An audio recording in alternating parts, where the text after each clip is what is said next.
Hi అండి, నేను మీ Sajitha. Welcome to Sajitha's kitchen. ఈరోజు మనం కుండ బిర్యానీ ఎలా తయారు చేసుకోవాలో చూద్దాము.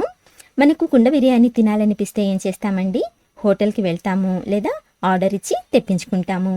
కానీ అవసరం లేకుండా ఇంట్లోనే చాలా ఈజీగా పర్ఫెక్ట్ టేస్ట్తో కుండ బిర్యానీ ఎలా ప్రిపేర్ చేసుకోవాలో చూపిస్తాను. వీడియోని స్కిప్ చేయకుండా చూసి మీరు కూడా ఇలా ట్రై చేయండి, చాలా రుచిగా ఉంటుంది. అలాగే ఫ్రెండ్స్, మీకు బిర్యానీ నచ్చినట్లయితే చిన్న లైక్ ఇవ్వటం అయితే మర్చిపోవద్దు. ఇప్పుడైతే ఈ బిర్యానీ ఎలా ప్రిపేర్ చేసుకోవాలో చూసేద్దాం. ఫస్ట్ నేను ఇక్కడ 1/2 kg చికెన్ తీసుకున్నానండి. ఈ చికెన్ని నీట్గా ఒక 3 లేదా 4 సార్లు కడిగి ఇలా బౌల్లోకి తీసుకోండి. ఇప్పుడు ఇందులోకి 1 టీ స్పూన్ వరకు సాల్ట్ వేసుకోండి. అలాగే 1/2 టీ స్పూన్ వరకు పసుపు, 2 టీ స్పూన్ల కారం కూడా వేసుకోండి. నెక్స్ట్ వచ్చేసి 1 టీ స్పూన్ వరకు గరం మసాలా, అలాగే 2 టేబుల్ స్పూన్ల అల్లం వెల్లుల్లి పేస్ట్. ఈ అల్లం వెల్లుల్లి పేస్ట్ అనేది ఫ్రెష్గా దంచి వేసుకున్నట్లయితే టేస్ట్ అనేది చాలా బాగుంటుందండి. నెక్స్ట్ వచ్చేసి 4 పచ్చిమిరపకాయలని ఇలా సన్నగా కట్ చేసుకుని వేసుకోండి, అంటే 2గా కట్ చేసుకుని వేసుకోండి. తర్వాత సన్నగా తరిగిన కొత్తిమీర, సన్నగా తరిగిన పుదీనా ఆకుల్ని కూడా వేసుకోండి. నెక్స్ట్ 1/2 కప్పు వరకు పెరుగు. ఈ పెరుగు 150 గ్రామ్స్ వరకు ఉంటుందండి. సో పెరుగు వేసిన తర్వాత చిన్నదైతే 1 నిమ్మకాయ పిండుకోండి, లేదా పెద్దదైతే సగం వేసుకోండి, సరిపోతుంది. ఇలా వీటిని యాడ్ చేసుకున్న తర్వాత ఇప్పుడు ఇవన్నీ చికెన్ ముక్కలకి బాగా పట్టేలా ఇలా చేతితో కనీసం ఒక 2 నిమిషాల పాటు బాగా కలపాలండి. ఇలా ఈ స్పైసెస్ అన్నీ చికెన్ ముక్కలకి చక్కగా పడతాయన్నమాట. మనం ఇలా రబ్ చేసుకుంటూ కలుపుకున్నట్లయితే సో ఎంత బాగా కలుపుకుంటామో మనకు చికెన్ అనేది అంత చక్కగా మ్యారినేట్ అవుతుంది, టేస్ట్ కూడా అంత బాగుంటుందన్నమాట. ఇలా బాగా కలుపుకున్న తర్వాత ఇప్పుడు ఈ చికెన్ని కనీసం ఒక 2 గంటల సేపు పక్కన పెట్టేసుకోవాలి.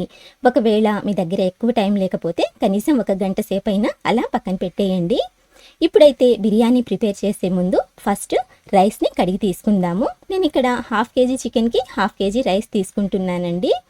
ఈ 1/2 kg రైస్ ఈ గ్లాస్తో అయితే 2 గ్లాసుల రైస్ వచ్చాయి అన్నమాట. ఇదే గ్లాస్తో మనము వాటర్ని కూడా కొలుచుకొని తీసుకోవాలి కాబట్టి దీన్ని పక్కన పెట్టేసుకొని ఈ రైస్ని నీట్గా కడిగి తీసుకుందాము. ఒక 2 సార్లు కడగండి, ఎక్కువ సార్లు కడగొద్దండి. సో ఇలా కడిగిన తర్వాత ఇందులో నీళ్ళని పోసుకొని ఈ బియ్యాన్ని మనము నానబెట్టేసుకుందాము. ఇప్పుడైతే ఇలా ఒక కుండని తీసుకొని కుండని నీట్గా కడిగి స్టవ్ మీద పెట్టి స్టవ్ ఆన్ చేసుకోండి.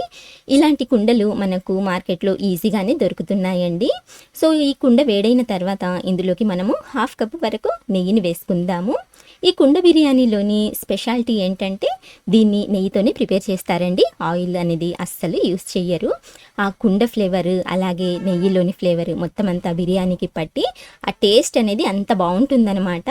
కుండ బిర్యానీ అంటేనే స్పెషల్ కదండి, అది మీకు కూడా తెలుసు. సో ఇలా నెయ్యి బాగా కరిగిన తర్వాత ఇందులోకి గుప్పెడన్ని జీడిపప్పు పలుకుల్ని వేసుకొని వీటిని మంచి గోల్డెన్ కలర్ వచ్చేంత వరకు ఫ్రై చేసుకున్న తర్వాత ఒక బౌల్లోకి తీసి పక్కన పెట్టేసుకోండి. ఇప్పుడు ఇదే నెయ్యిలోకి 1 టీ స్పూన్ షాజీరా, 2 బిర్యానీ ఆకులు, 5 లేదా 6 లవంగాలు, 4 యాలుకలు, 2 ఇంచుల దాల్చిన చెక్క, 1 స్టార్ పువ్వు వీటిని యాడ్ చేసుకోండి. నెక్స్ట్ 2 పెద్ద సైజు ఉల్లిపాయల్ని ఇలా సన్నగా పొడవుగా కట్ చేసుకొని వేసుకోండి. ఇప్పుడు గ్యాస్ని హై ఫ్లేమ్లోనే పెట్టుకొని ఈ ఉల్లిపాయ ముక్కలు మంచి గోల్డెన్ బ్రౌన్ కలర్ వచ్చేంత వరకు ఫ్రై చేసుకోవాలి. ఇక్కడ చూడండి, ఇలా ఉల్లిపాయ ముక్కలు మనకు మంచి బ్రౌన్ కలర్లోకి ఫ్రై అవ్వాలండి. అప్పుడే మనం చేసే బిర్యానీ టేస్ట్ అనేది చాలా బాగుంటుంది, గుర్తుపెట్టుకోండి. ఇలా చక్కగా ఫ్రై చేసుకున్న తర్వాత ఇందులోకి మనం ముందుగా మ్యారినేట్ చేసి పెట్టుకున్న చికెన్ని యాడ్ చేసుకుందాము. చికెన్ వేసిన తర్వాత గ్యాస్ని హై ఫ్లేమ్లోనే పెట్టుకొని ఈ చికెన్ని బాగా కలుపుకుంటూ ఉడికించుకోవాలి.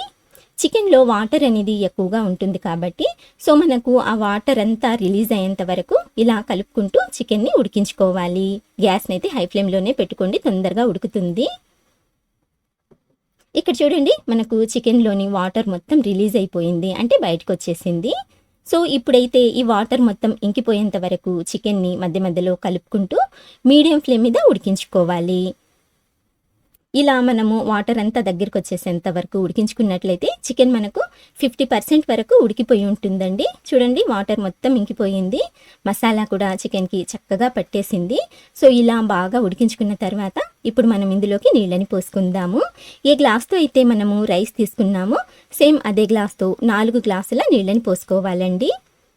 అంటే 1 గ్లాస్ రైస్కి 2 గ్లాసుల వాటర్ అనమాట. ఇలా ఒక గ్లాస్‌కి 2 గ్లాసుల నీళ్ళని పోసుకున్నట్లయితే మనకు బిర్యానీ అనేది పర్ఫెక్ట్‌గా ఉడుకుతుందండి. ఇలా నీళ్ళని వేసి ఒకసారి బాగా కలిపి ఇందులో పొంగొచ్చిన తర్వాత మనం ముందుగా నానపెట్టుకున్న రైస్‌ని వాటర్ ఏమీ లేకుండా అంటే వాటర్ అంతా వంపేసి ఇందులోకి యాడ్ చేసుకోవాలి. ఇలా రైస్‌ని వేసిన తర్వాత ఇందులోకి 1 టీ స్పూన్ వరకు సాల్ట్ వేసుకోండి. ఈ సాల్ట్ అనేది ఆల్రెడీ మనం చికెన్‌లో వేసాం కాబట్టి మీ టేస్ట్‌ని బట్టి కొంచెం చూసి వేసుకోండి. నాకైతే 2 స్పూన్ల సాల్ట్ కరెక్ట్‌గా సరిపోయిందండి. ఇలా సాల్ట్ వేసి ఈ బిర్యానీ ఒకసారి స్లోగా అలా కలుపుకొని తర్వాత పైన మూత పెట్టేసి హై ఫ్లేమ్ మీద ఒక 5 నిమిషాల వరకు ఉడికించుకోవాలి. 5 నిమిషాలు ఉడికించుకున్న తర్వాత ఒకసారి మూత తీసి చూద్దాము. చూడండి, ఇలా 5 నిమిషాలు ఉడికించుకున్న తర్వాత మనకు బిర్యానీ అనేది ఇలా 50-60% వరకు అయితే ఉడికిపోయి ఉంటుంది. ఇప్పుడు ఒకసారి ఈ బిర్యానీని ఇలా స్లోగా కలుపుకోండి. ఇలా బాగా కలుపుకున్న తర్వాత మళ్ళీ మూత పెట్టేసి మనము గ్యాస్‌ని మీడియం ఫ్లేమ్‌లోకి టర్న్ చేసి మరో 5 నిమిషాల వరకు ఈ బిర్యానీని అయితే ఉడికించుకోవాలి. ఇలా మీడియం ఫ్లేమ్ మీద 5 నిమిషాలు ఉడికించుకున్న తర్వాత మరోసారి మూత తీసి చూద్దాము. చూడండి, ఆల్మోస్ట్ మనకు బిర్యానీ 90% వరకు అయితే ఉడికిపోయిందండి. ఇప్పుడు మరోసారి బాగా కలుపుకోవాలి. బిర్యానీ ఎప్పుడైనా సరే ఎక్కువ సార్లు కలపకూడదండి. జస్ట్ ఒక 2 సార్లు కలపాలన్నమాట అంతే. అది కూడా ఇలా కొంచెం జాగ్రత్తగా స్లోగా కలుపుకోవాలండి, లేకపోతే రైస్ అనేది విరిగిపోతుందన్నమాట. సో ఇలా చక్కగా కలుపుకున్న తర్వాత ఇప్పుడు దీనిపైన సన్నగా తరిగిన కొద్దిగా కొత్తిమీర వేసుకోండి. అలాగే కొన్ని పుదీనా ఆకుల్ని కూడా వేసుకొని ఇప్పుడు మనం ముందుగా ఫ్రై చేసి పెట్టుకున్న ఈ జీడిపప్పు పలుకుల్ని కూడా ఇలా యాడ్ చేసుకోవాలి. తర్వాత మూత పెట్టేసి ఇప్పుడు గ్యాస్‌ని లో ఫ్లేమ్‌లోకి టర్న్ చేసేసి మరో 5 నిమిషాల పాటు దమ్‌కి పెట్టేసుకున్నట్లయితే సరిపోతుందండి. ఇక్కడ చూడండి, 5 నిమిషాలు దమ్ చేసుకున్న తర్వాత మనకు బిర్యానీ అయితే ఎంత చక్కగా ఎంత పర్ఫెక్ట్‌గా రెడీ అయిపోయిందో. సో ఫ్రెండ్స్, చూశారు కదండి ఇవాల్టి వీడియో. నచ్చినట్లయితే లైక్ చేయండి, మీ ఫ్రెండ్స్‌కి రిలేటివ్స్‌కి షేర్ చేయండి. అలాగే మీకు ఎలా వచ్చిందో నాకు చిన్న కామెంట్ కూడా చేయండి. ఇంకొక మంచి రెసిపీతో మళ్ళీ కలుస్తానండి. అంతవరకు బాయ్ అండి. Thank you for watching.